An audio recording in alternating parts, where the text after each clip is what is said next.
Hey everybody, welcome back to the Thinking Crypto channel, your home for cryptocurrency news and interviews.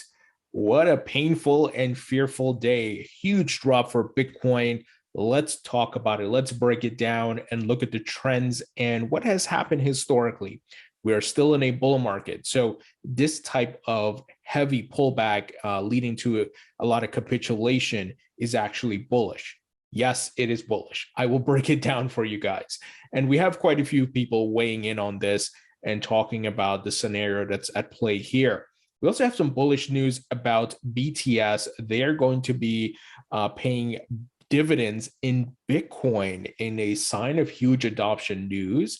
The president of El Salvador has shared some updates around the Bitcoin bond or the volcano bond that they are raising there. And we have quite a few other news items around the Brave browser and crypto regulations and so forth. So we're going to break it all down. Before we get to it, please go ahead and hit the thumbs up button, leave a comment below, and hit the subscribe button. If you're new here, it helps support the channel and it doesn't cost you anything.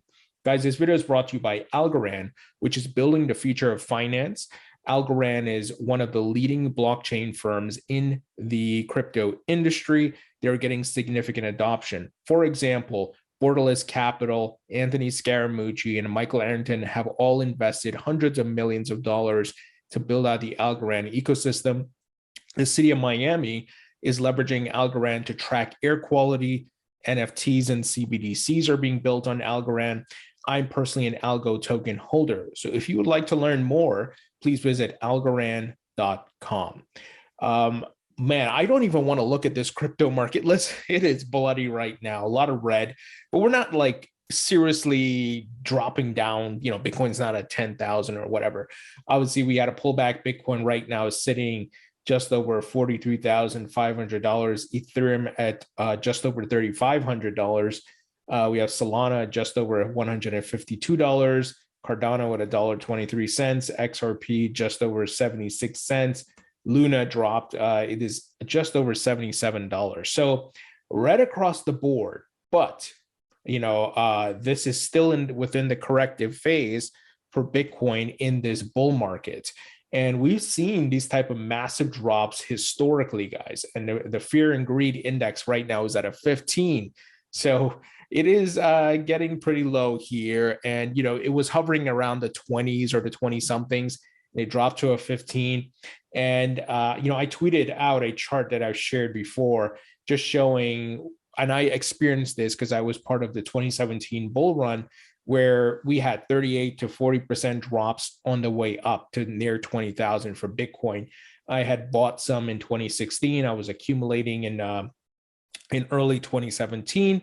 And then these big drops, and it was my first go around. And man, if it wasn't for my friend, I would have ran scared for the hills. I would have been running for the hills, guys. But I held and I did make some money. I did wish I had bought more, but these type of drops, 30% plus, especially the ones that are near 40%, are hard to stomach, guys. And make no mistake about it, you got to have some strong conviction. You got to understand the facts, the market cycles, because if you're moving by emotions, this will shake you out.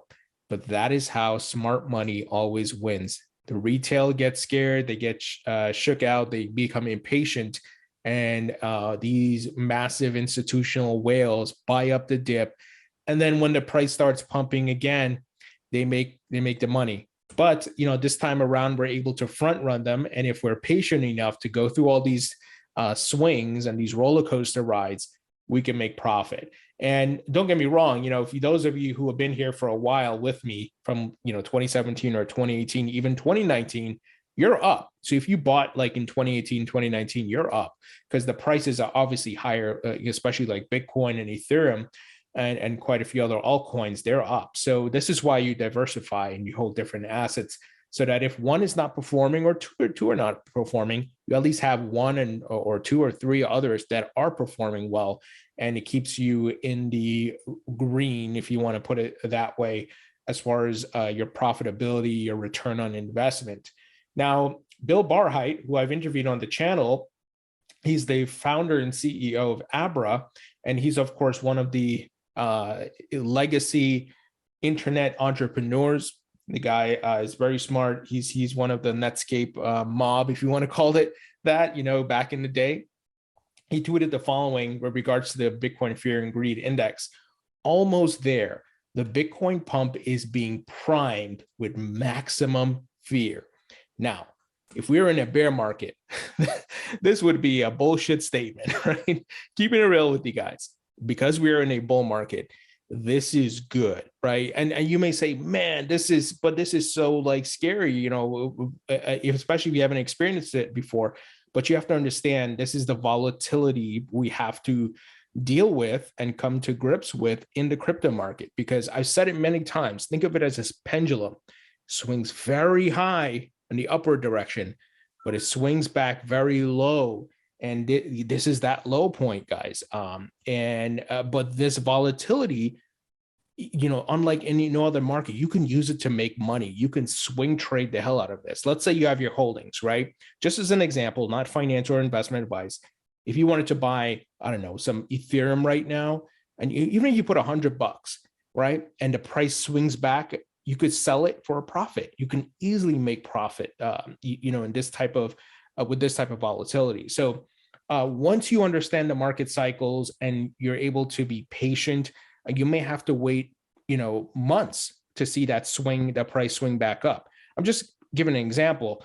I don't think we have to wait months necessarily. I think Bitcoin will break out soon enough, but it's not going to jump, there's not going to be a $20,000 candle printed overnight. It's going to take weeks and so forth, and it'll claw its way back up.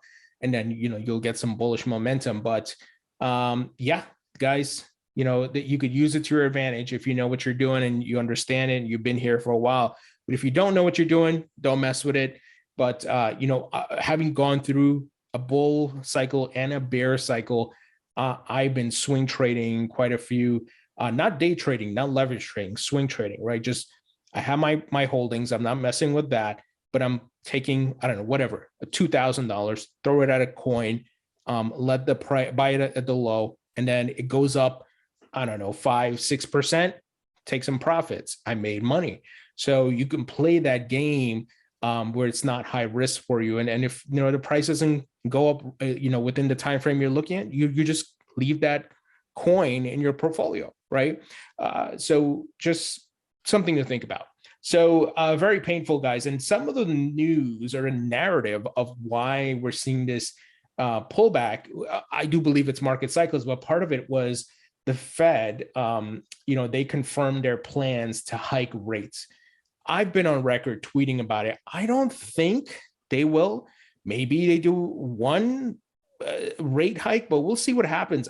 This goes back to the whole debt thing and what they've been doing, propping up the stock market. With this variant to the virus, I don't think they're going to raise rates next year, guys. Maybe the latter half, but my gut is telling me they're not going to do this. But I could be wrong. I could be absolutely wrong. But I'm just thinking about other aspects and looking at it holistically. But like I said, I could absolutely be wrong. But my gut is saying no. But we'll see what happens. But this is another item sending the price downwards. But we shall see what happens, my friends. Right now, we just gotta sit back and enjoy the pain. I know that's not a good thing to say, but you know what I mean. Is deal with the pain because we will be rewarded for holding. Now, look at this big news we saw today. Nasdaq-listed BTCS just announced they are going to pay the corporate dividend in Bitcoin. They're calling it Bividend. Anthony Pompliano broke the news this morning. Bitcoin is inevitable. And they have a website called Bividend. This is pretty crazy. So BTCS is listed on the NASDAQ. And they said here on their website, a dividend payable in Bitcoin. BTCS is further promoting the adoption of crypto and blockchain technology. In 69 days is when they're going to, launch this. And it says here, what is a Bividend? A Bividend is a dividend payable to BTS shareholders of record at their election in Bitcoin. How much is the Bividend? BTCS intends to pay 0.05 cents per share in Bitcoin based in the price of Bitcoin on the ex-dividend date of March 16, 2022. Very, very interesting, guys. But adoption, nevertheless. And remember, it doesn't matter if you hold Bitcoin or not. A lot of the building starts with Bitcoin, then it moves to altcoins. And we're going to talk about some potential Ethereum ETFs coming soon. President Bukele of El Salvador, he tweeted the following in response to a Reuters article titled El Salvador Plans Raft of Legislation to Cover Bitcoin Bond Issue.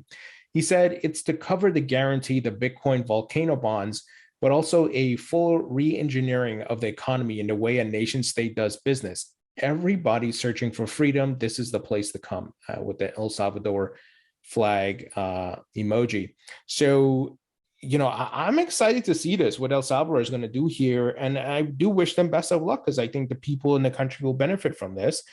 And, you know, we'll see how things pan out, right? And I do believe some other countries will follow in the model of El Salvador, not necessarily using volcanic energy, but we'll see. Not every country has a volcano, of course, but making Bitcoin legal tender, maybe airdropping Bitcoin to their citizens. This is cool. Miami Mayor Francis Suarez, who I've interviewed on the channel, he's obviously pro-crypto. He's been attracting or encouraging crypto businesses to go to Miami. Well, he's been elected president of the U.S. Conference of Mayors.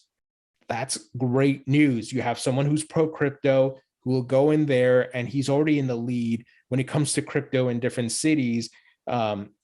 He's getting his salary in partially in Bitcoin and even Algorand. And, you know, he's really a visionary, and he was the first to, you know, with regards to a major city to make this move. And then we saw other cities follow suit with some game theory playing out. So this is awesome news. We need more pro-crypto people to be in the lead of these different alliances and different groups of people, whether it be on the federal level or the corporate level, whatever it may be. This is all great signs of adoption coming. Now, Nate Gerasi, who's the president of ETF Store, host of ETF Prime, co-founder ETF Institute, needless to say, he's definitely very knowledgeable about ETFs. He tweeted the following: behold my 2022 ETF predictions.